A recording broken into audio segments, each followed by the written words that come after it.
con casi la totalidad de las actas registradas, el OPLE en Veracruz está dando algunos resultados preliminares de la elección de ayer, una masiva e histórica participación de casi el 60%. Y en estos momentos Morena lleva alrededor de 26 diputaciones locales y 18, 17 federales. Sigue la disputa por algunas demarcaciones municipales y bueno, ha sido un resultado pues en algún sentido positivo para el partido gobernante. Para hablar de ese tema se encuentra con nosotros el buen amigo Fernando Illescas. Fernando, bienvenido. Gracias, aquí estamos. Y por línea telefónica está también nuestro colaborador y amigo Jove Hernández, quien se encuentra en la Ciudad de México y que, bueno, también va a participar en esta mesa. Fernando, pues para empezar, ¿cuál es la primera lectura que le encuentras a estos resultados? Primero, hay que notar, yo creo que es un efecto de lo que ha sucedido con Morena desde el 18, un aumento muy importante en la politización de la gente, del pueblo. Y se ve muy claro porque en las intermedias anteriores votaban máximo un 30%. Ahorita tú das un dato muy importante que es cerca del 60%. Eso es fabuloso porque significa que la gente está ya queriendo participar y está pues participando. Sin esa participación se repetirían los fenómenos anteriores, ¿no? De pues elecciones, como dijéramos, completamente manipuladas, compradas, de acarreo, etcétera. Y ya con esto, pues la participación ciudadana elimina los márgenes para que el fraude sea algo significativo o importante. Entonces, yo creo que eso es una señal magnífica, ¿no? ¿Y cómo entiendes el hecho de que, digamos, en términos de recuperación de votos, Morena haya sido beneficiado por un gran número de veracruzanos? Hay un crecimiento de la oposición digamos, en términos cuantitativos, pero sin embargo los resultados son favorables. ¿Cómo lo entiendes? Bueno, yo pienso que hay cada vez más personas conscientes de todos los daños que ha hecho el neoliberalismo a este país.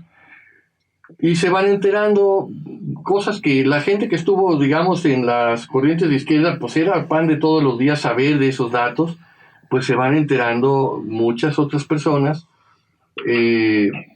No cosas ya tan citadas como las masacres del 68, de Acteal, de Aguas Blancas, y más recientemente, bueno, pues de Ayotzinapa, Nochistlán, etcétera.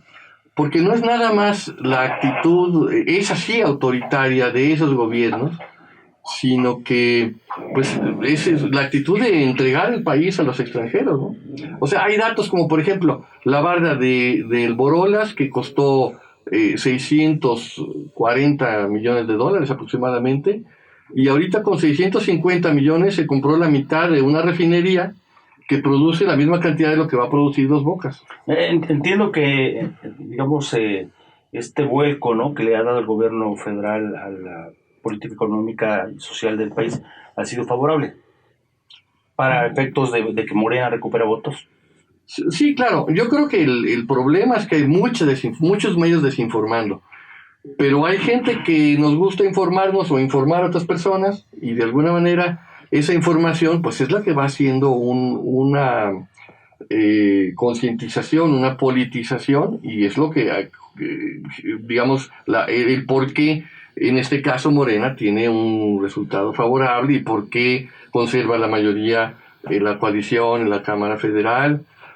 Decía por ahí el famoso Narco Cortés que le había quitado la mayoría calificada. Pues no, o sea, no la tenía. De hecho, en el 18 Morena llegó con 191 diputados. Y por las coaliciones llegó a más de 250. Pero de alguna manera en comparación este resultado es mejor que el del 18. Bien. Entonces vamos creciendo. Sin embargo, Job, quisiera que nos pudieras comentar ¿Por qué en la Ciudad de México se dio ese fenómeno, digamos, de votación en contra de Morena? Prácticamente fue una derrota masiva, no tengo el dato exacto, pero al parecer casi el 70% de las alcaldías fueron ganadas por la coalición el PAN, PRI y el PRD. Así es, hasta donde vamos con los datos, esta sería la situación de la Ciudad de México, un tanto discordante con la situación nacional, que no se movió mucho. Yo coincido con este análisis en el asunto de la Cámara de Diputados, y más contrastante con los estados del sureste del país, donde la victoria de la coalición gobernante fue arrasadora, ¿no? La Ciudad de México yo me lo explicaría, además de algunos problemas de desempeño, digamos, de las alcaldías, de eficiencia y demás, yo me lo explicaría en razón de que la estrategia de campaña de la oposición, esta rígida polarización discursiva, destinada a espantar a la clase media, rindió frutos, ¿no? En este sentido, la polarización para mí viene de la oposición y no tanto del presidente López Obrador o de Morena, y en ese sentido también el tono conciliador de la Cuarta Transformación y la agenda progresista en la Ciudad de México parece haber entrado en un proceso de agotamiento de su atractivo, en lo que sería una expresión del viejo axioma de que la indecisión y la falta de audacia son fatales en la política, ¿no? Para mí, a Morena le hubiera ido mejor y podría recuperar terreno si se corre un poco más a la izquierda. Yo creo que eso es lo que el primer factor que explica esta derrota en la Ciudad de México, ¿no? Y en segundo lugar, yo agregaría una cuestión que generalmente dejamos de lado, porque aquí hay que explicarse qué parte de Morena ganó y qué parte de Morena perdió, porque el partido no es un bloque monolítico, ¿no? En ese sentido, el objetivo de la dirección nacional de Morena era ganar las gubernaturas. El grupo que dirige Morena tenía ese principal objetivo y digamos que le apostó todo a ese proceso, ¿no? Y lo lograron, ¿no? Y de pasada debilitaron a su oponente más serio interno, que es Claudia Sheinbaum, ¿no? Entonces, en esta elección, quienes realizaron la estrategia, manejaron los recursos, etcétera, de Morena, pues los canalizaron hacia sus intereses particulares, que están pensando o están girando en torno del 2024, ¿no? Sí, ¿consideras entonces que ahí en la Ciudad de México ya hubo una ruptura, digamos, la ruptura previa al proceso electoral del próximo 24, la sucesión presidencial, ya se dio el primer enfrentamiento en México? Así es, yo creo que en este proceso quien sale más golpeada es Claudia Sheinbaum, y la batalla que dio Morena en la Ciudad de México se dio, digamos que en muchos sentidos, en solitario por respecto de la dirección nacional, ¿no? Bien, puede concluirse que en algún momento Morena perdió la batalla contra una clase media sin ideología y el embate así bastante evidente de los corporativos mediáticos.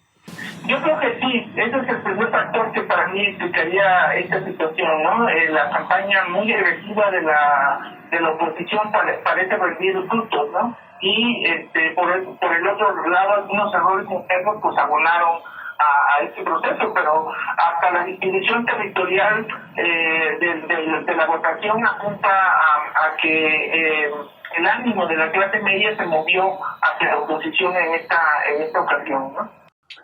Fernando, en el caso, regresando a Veracruz, el fenómeno que sucedió o que está sucediendo desde hace ya algunos años en la zona conurbada, donde la familia Yunes, la familia del exgobernador y del excandidato, pues están controlando Boca del Río, parte de Medellín y ahora Veracruz, ¿no? Todavía no se decide finalmente el resultado del Puerto Jarocho. Sin embargo, ¿cómo se explica? Incluso ganaron una diputación, ¿no? Alguien propio del grupo. ¿Cómo explicas eso? ¿Cómo entiendes este fenómeno? Pues es que la mayor parte de la gente no se informa, se explica por ignorancia, porque lo que están ignorando por ejemplo, es que Yunes viene y que creció con el Baester Gordillo. Están ignorando de dónde viene el poder del Baester, que fue precisamente desbancar a Jongitud Barrios del CENTE para imponer aquí en Salinas. Entonces están ignorando de dónde viene la operación de la Gordillo y cómo Yunes se inserta allí y cómo negocia la Gordillo para que llegue Fox. Pues dos puestos importantes, la Lotería Nacional y el ISSSTE que le dan a él, ¿no? Pero se está ignorando, por ejemplo, que según Anabel Hernández, pues él ayudó, y ella tiene los documentos, ayudó a la fuga del Chapo. Son gente que se viene coludiendo con los narcos desde entonces. Están ignorando cómo creció la delincuencia en Veracruz cuando fue secretario de gobierno. Se están ignorando toda la trayectoria. O sea, es despolitización, desinformación, lo que puede hacer que la gente siga votando por ellos. Una. Y dos, esa despolitización en términos de una no conciencia de clase. O sea, la gente que gana 3 pesos más que el promedio ya considera pues que son clase dominante. Y entonces se identifican con los dichos o con las propagandas de esta gente. Son infames, pero están ignorando también que el PAN no solo ha estado desde mucho antes de Calderón vinculado al narco, sino que están ignorando que son gente antinacional. Es como lo que comentábamos de Porfirio Díaz. O sea, es lo mismo, es un fenómeno muy, muy semejante. Porfirio Díaz en cierto momento está en desacuerdo con que esté el Lerdo de Tejada, se va a Brownsville, 1876, y se reúne con los 2 rancheros más importantes de Estados Unidos, un tal King y otro señor, y con el directivo, el accionista del National City Bank. Entonces, ¿qué hace? Pues reúne armas, reúne caballos, reúne pertrechos, y se viene a hacer la guerra, obviamente, no solo con un financiamiento estadounidense, sino con la promesa de devolverle los favores. Hace 3 años, Fernando, retomando un poco el tema del puerto de Veracruz, la actual candidata, todavía no, pero ganadora, Patricia Lobeira, esposa de Miguel Ángel Yunes Márquez, había dicho en un tuit que el pueblo se merecía gobernantes por los gobernantes que tiene, porque es un pueblo ignorante e inepto. La señora, es evidente, tiene un componente ideológico de clase, su comportamiento, la propia familia. Pero ¿por qué vota la gente por alguien que notoriamente trae esa ideología, ese desprecio hacia la gente, ¿no? Falta de autoestima y falta de conocimientos. O sea, de hecho, es el meme más descriptivo que recibí, es ese que decía, la gente que defiende al PRIAN es como la vaca que defiende al carnicero. De alguna manera es no tener idea de lo que están haciendo, ¿no? O sea, es una desinformación, una ignorancia, y se van con la finta de toda la propaganda de la derecha, ¿no?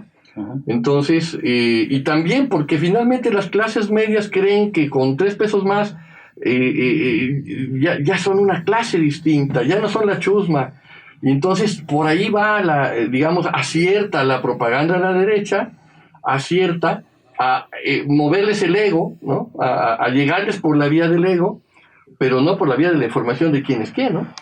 Job, ¿qué sigue ahora en la Ciudad de México, Job?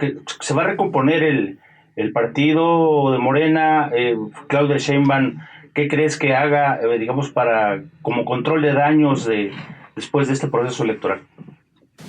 Mira, hay muchas voces al interior de Morena en el sentido de que va a ser necesario un balance a fondo y por decirlo de manera directa, y aunque sea un poco brusca, pues un ajuste de cuentas al interior del partido, ¿no? Hay muchas voces en esa dirección se escuchaban ayer por la noche, conforme iban cayendo los resultados, nada favorables, ¿no? Entonces yo creo que sí va a haber una especie de intenso debate en torno al destino de Morena en la Ciudad de México y un balance y una recomposición del partido. Y en esta dirección yo creo que algunos datos, que en torno de la noche de ayer, algunos datos positivos eran las victorias que lograron candidatos más jóvenes, candidatos con perfiles un poco más avanzados hacia la izquierda, tanto sobre todo en el caso de las diputaciones locales, ¿no? Yo creo que también es necesario incluir en este balance y en este debate pues el asunto del relevo generacional, porque parece ser que las grandes figuras del progresismo capitalino entraron en una fase de desgaste después de tantos años de ocupar cargos y de estar al frente del proceso, ¿no? Yo creo que entonces viene también, además del balance, de la discusión, del ajuste de cuentas, pues una especie de relevo generacional que está en ciernes, con figuras que apenas son destacadas a nivel local, pero que yo creo que van a empezar a tomar relevancia a partir de los triunfos que lograron el día de ayer. ¿Quién crees que haga ese ajuste de cuentas? Porque al final que tiene el control del partido y de las estructuras, pues es la dirigencia de Mario Delgado, ¿no? Él va a decir que ganó, que le fue muy bien en todo el país. Ya son de 15, 12 gobernaturas, una buena cantidad de diputaciones, excepto en la Ciudad de México. Claro, pero yo creo que no la tiene fácil en la Ciudad de México, ¿no? Digamos que el enojo acá se está concentrando y va a ser una disputa fuerte nuevamente en torno de la elección de Morena, ¿no? Eso es lo que por el momento Mario Delgado y su grupo tienen el sartén por el mango, pero yo no dudo que esto tenga también repercusiones al interior de la elección de Morena, ¿no? Bien. Fernando, en Veracruz también sucedió otro fenómeno curioso, tan solo en la conurbación de Jalapa. Había candidatos de la alianza PRI, PAN, PRD, pues que habían ya ocupado altos cargos públicos, habían sido incluso, uno de ellos fue ex candidato a gobernador, otro fue alcalde, y desaparecieron en este proceso. ¿Cómo lo entiendes? ¿Cómo lo ves? Pues yo diría, o sea, me centro en la misma idea, la despolitización, ¿no? Hay un problema. En el Consejo Nacional anterior a las elecciones del 18 se definió que, puesto que uno de los problemas más grandes del país es la desinformación y la ignorancia, de que Morena iba a trabajar muy fuerte en este tema. Y dijeron la mitad del presupuesto de Morena va a ser para eso. Más o menos estamos hablando de 700 millones anuales para el Instituto de Formación Política. Y hasta hoy se le ha dado cero. La primera que le metió el freno a este instituto, que dirige Fisgón, pues fue Jacob. Y hizo todo lo posible es más, se puso a regalar, desde el punto de vista criminalmente, el dinero de Morena. Que era precisamente para esto. O sea, hay gente dentro de Morena que trabaja contra Morena. Yo así ubico a Jacob, yo así ubico, yo creo que hay gente que no tenía que estar. O sea, Morena tiene el fuerte trabajo y problema actual de que tiene que renovar su dirigencia. Tiene que desde las bases saber cómo le hacen, si es necesario hacer otro partido, pero tienen que renovar su dirigencia. No puede ser que dirigencias impuestas y que de alguna manera juegan negociando con la derecha, pues sean las que definan los destinos del partido más fuerte y popular de este país, ¿no? Para concluir, Fernando, Hoff, por favor, ¿podrías darnos en un minuto tus conclusiones? No escuché la Sí, nos podrías dar tus conclusiones, Hoff, por favor. Claro. Yo pienso que no hay un claro vencedor a nivel nacional en estas elecciones y que la cosa estuvo bastante competida, pero esos discursos de las dirigencias respectivas en el sentido de que se alzaron con la victoria completa, a mí no me parecen exactos, ¿no? Ellos se fijaron objetivos, pero yo creo que ninguna de las dos partes los alcanzaron de la manera arrasadora como habían pensado, ¿no? Entonces yo creo que la situación se complicó un poco más y vamos a tener un escenario político en los siguientes meses pues sumamente interesante, tanto en el Congreso como en el asunto de la relación del Poder Ejecutivo con los gobernadores y en los congresos locales, ¿no? Eso sería mi balance, un poco más ecuánime que lo que las dirigencias pues están acostumbrados a hacer, ¿no? Sí, bien, Fernando, tu conclusión. Pues Morena, sobre todo las bases de Morena tienen una chamba muy fuerte y muy importante ahorita, que es retomar y, como dice Job, radicalizar el movimiento, informar a la gente, hacer realmente campañas de politización a nivel nacional rumbo al 22, que yo creo que es más, debiera hacerse una encuestita, porque en realidad no creo que haya suficiente sentido para lo del asunto de la revocación de mandato de Obrador, y trabajar durísimo para el 24. Esto tiene que ser, ahora sí que el parteaguas para ir con todo rumbo al 24, para profundizar toda la agenda que había propuesto originalmente en su estatuto Morena, y que siento que pues no ha sido digamos refrendado bien por sus dirigencias. Muchas gracias, Fernando. Job, también muchas gracias por participar. Gracias a ustedes y buena tarde. Bueno, pues nos vamos con esto, nos quedamos con estas reflexiones y los invitamos a una próxima emisión. Muchas gracias.